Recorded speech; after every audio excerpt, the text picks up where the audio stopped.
All right, guys, so the first video I want to put up here is kind of just a walkthrough of my Skiff, kind of the additions that I've made to it, anything I've done to it over the past 2 years that I've had it. But before I do that, this is what it looked like when I got it.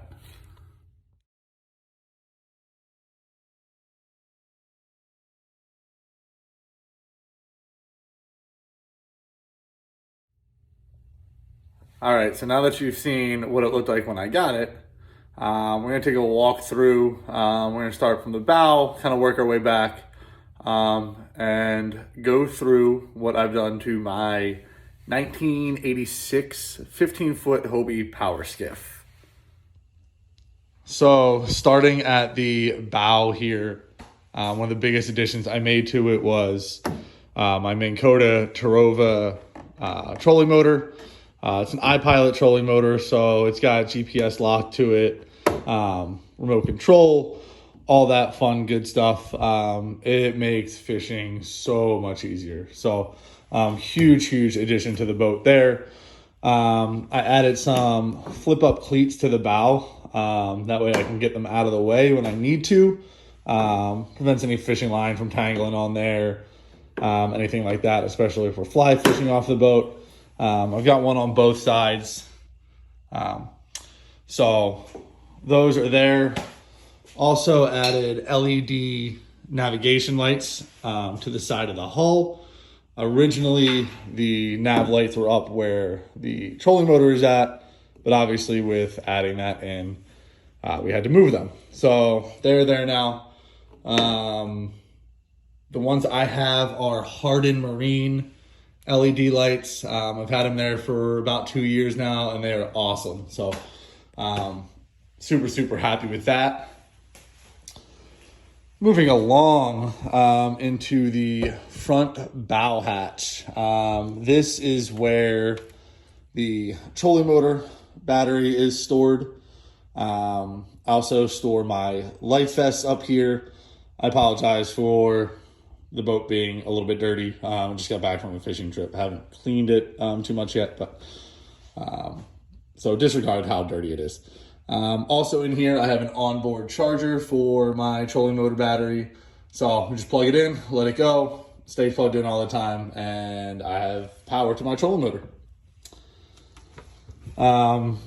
Added a rubber latch there because the original was kind of beat up, broken. So we got rid of that and added a rubber latch. Back to the console. 3-rod holder on the side of the console. This is a fisherman model Hobie Power Skiff, so it's got a little bit different console than you're used to seeing in the sport model. A little bit easier to get in and out of. Definitely makes fishing a whole lot easier. So the console itself, I have a Humminbird Onyx 8. GPS unit, side imaging, down imaging. I can also control my trolling motor from it. So super nice to have that. I have my digital tack that hooks up to my motor, gives me all the information that I need. My motor also hooks up to my Humminbird too, so I can pull up any of my motor information right on the display screen there as well. Steering wheel, just a basic 13-inch stainless steel steering wheel, nothing crazy. Bought it off of Amazon. Didn't need to go crazy there. It does have a Baystar hydraulic helm, so I did add some hydraulic steering to it. Makes life a whole lot easier. Underneath is where my 12-gallon gas tank is at. I could pretty much run all day on 12 gallons, so I don't need anything bigger. Fits perfect in there, so no need to change that. Moving to the back, my seat is a Yeti 75 cooler with a seat pad. It's honestly the best way to do it. Double duties as obviously a cooler and a seat. With the small amount of room in these boats, it's nice to have something kind of do a little bit of double duty. Behind that, I have a Yeti bucket strapped down to the deck. We use this as storage. Holds my pliers, my VHF radio, fish grips, all that fun stuff. Bow lines and my lacrosse balls, which get used for my scuppers back there, all go right in there, ready to rock and roll. On the back, I have my custom-made poling platform. I do fish a little bit of shallow water, so it is nice to have that on there.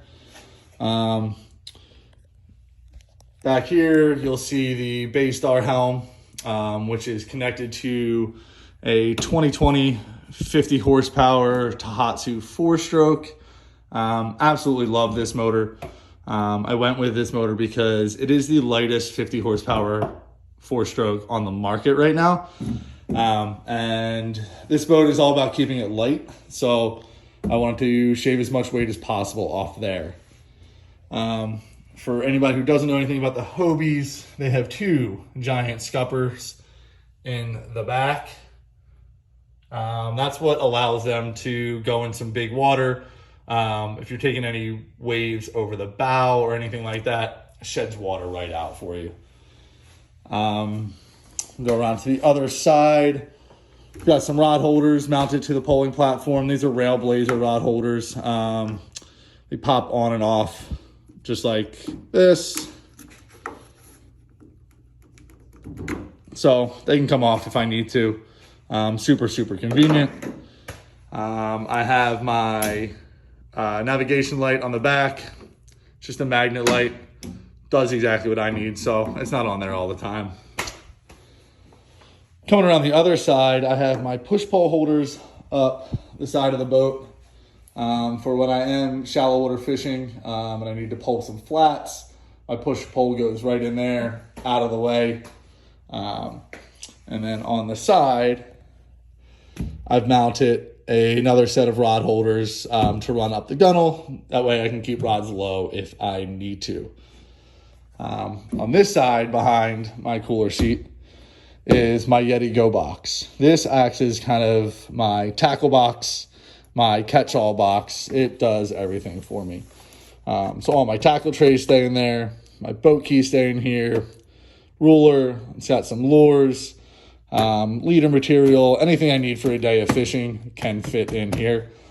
Keeps it nice and organized and out of the way on the boat.